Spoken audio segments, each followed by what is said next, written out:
Sometimes I like making a grid, and that is one of the things that I kind of suggest that you try doing with these experiments. So I'm going to tear off the shape tool quickly. I'm going to tear off the line tool. And you see in the line tool, they make a rectangular grid tool for you already. So you can click this, click and drag, and then the up arrow will add rows. The side arrows will add columns or delete columns. Down arrow, side arrow, going to eliminate them, maybe make that many. Down arrow down. There you go. There's my grid. I'm going to thicken that line up. And I'm going to move this grid off to the side here temporarily and just show you a few things. So I could just be going with lines and doing this type of thing. Literally, you could do that. And then think about how you want to position these lines or whatnot to make cool looking designs. So you go position them after. You could go up here and start playing around with colors or different shades of them. In terms of just my expectations, you can be playing around with interesting ways of just moving lines around on the program. You can have that done. Right? And right away, oh, that's kind of a cool design. Fast ways of working in the program. I could select all those. I could right-click and group them together. So now I can move them all around together if I want to. And then if I want to do a version of that, but I don't want to go make all those lines again to save myself time, it's always copying and pasting. Command or Control C, Command or Control V. I paste that into place. Then I can go and I can make a different version of this, right? I'm going to zoom in. If I want to make a quick different version, I can right-click, ungroup. Then I can try making these different colors. So instead of grays, I could go in, I can make them colors. And then if I wanted to try making these different lengths quickly, then I could do this, play around with length, slightly move that over. Just try some slight modifications to the line thing I already built. Select all those. I like marquee selecting, just dragging, then right-clicking, and then grouping those together. And then what I could do is I could move my grid off to the side here. This is how I like to work. And then grab my things and move them into the grid. And then I could just marquee select all those and just control click and group those together. And then at any point when I'm done my grid, I could just move it all over and I could submit this kind of all the stuff I've made in the grid as one of my projects. Here's a grid variations thing that I made if you want. But right now I'm going to tear off the type tool. I'm going to bring the type tool over here. So if you're playing around with your initials or playing around with text, what do? So I'm going to marquee select that. I'm going to write my initials, which are RW.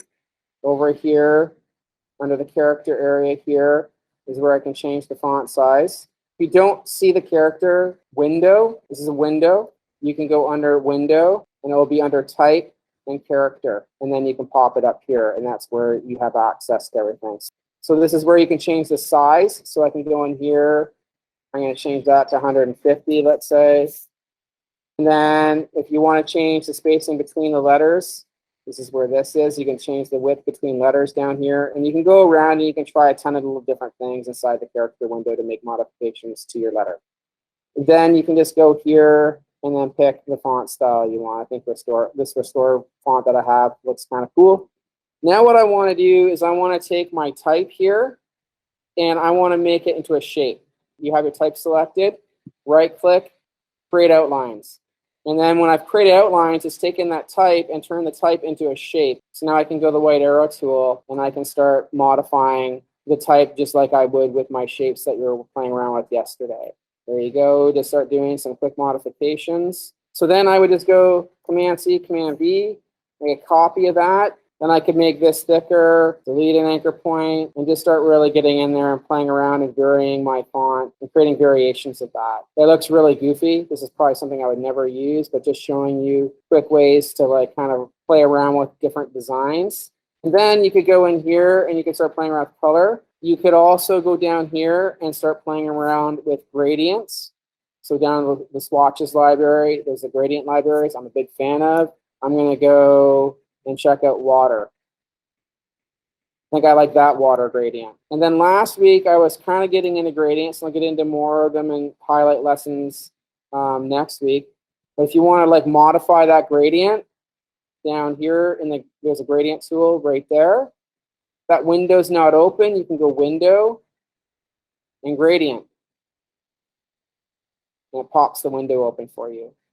You can click on these things, you double click, and that's where you can change the color of these things if you wanted to slightly change the color.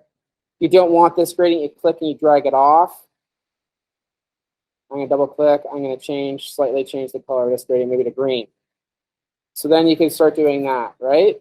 And then what I would recommend, you could even start using the grid to keep yourself organized. You could select this and hold Shift Select, make it a little bit smaller, and I could move my thing over here and then hand in the grid.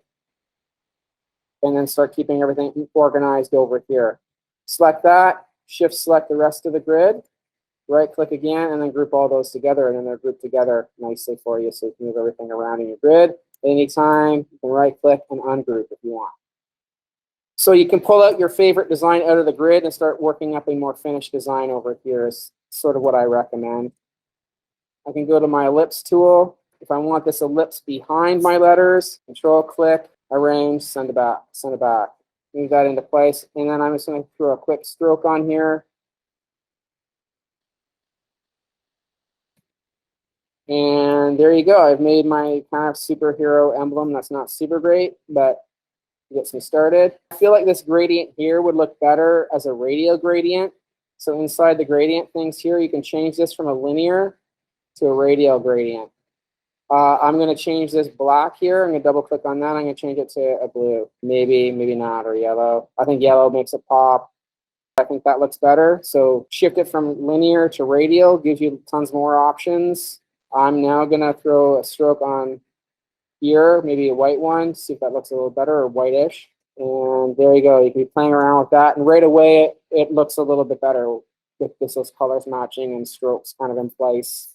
Okay, I am going to show you one more thing. Let's say you're excited by the 3D stuff yesterday, and you want to take this and kind of make it like a 3D disc.